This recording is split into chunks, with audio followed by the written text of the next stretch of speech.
एखन अपने सब सुन रहल छी MS म्यूजिक एंड फिल्म्स के शानदार प्रस्तुति।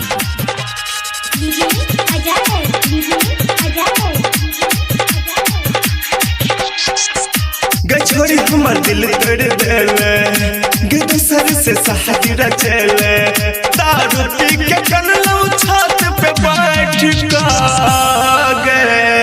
गेल दिल वाली हमरा छोड़ का गछोरी हमर दिल तोड़ देले गदसर से शादी रचले गछोरी हमर दिल तोड़ देले गदसर से शादी रचले।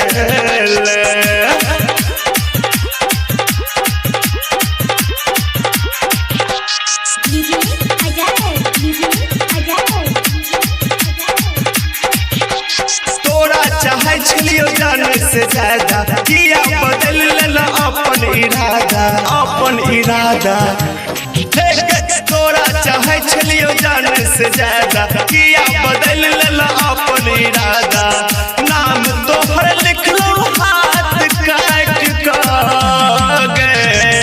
गेल तू रुबिया हमरा छोड़ का छोड़ी हमर दिल तोड़ देले गदसर से शादी रचले गछोरी हमर दिल तोड़ देले गदसर से शादी रचले।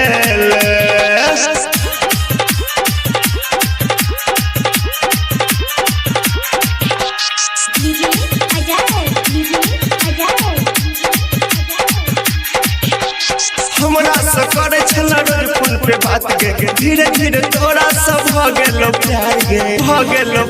गे हमरा से करे छला रोज फोन पे बात गे धीरे धीरे तोरा सब भ गेलो प्यार गे मर जेब बिजली में सट गे गेल तू रुबिया हमरा छोड़ का छोड़ी हमर दिल तोड़ देले गदसर से शादी रचले गछोरी हमर दिल तोड़ देले गदसर से शादी रचले।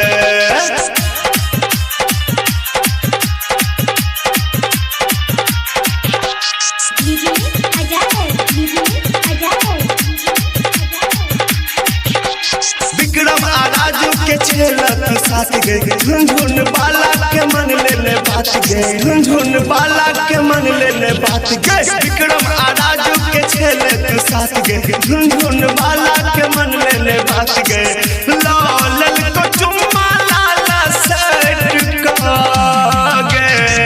मनचन के गेले तू दिल तोड़ का गछोरी हमर दिल तोड़ देले गदसर से शादी रचले गछोरी हमर दिल तोड़ देले गदसर से शादी रचले। Recorded by MS Music and Films Ozan।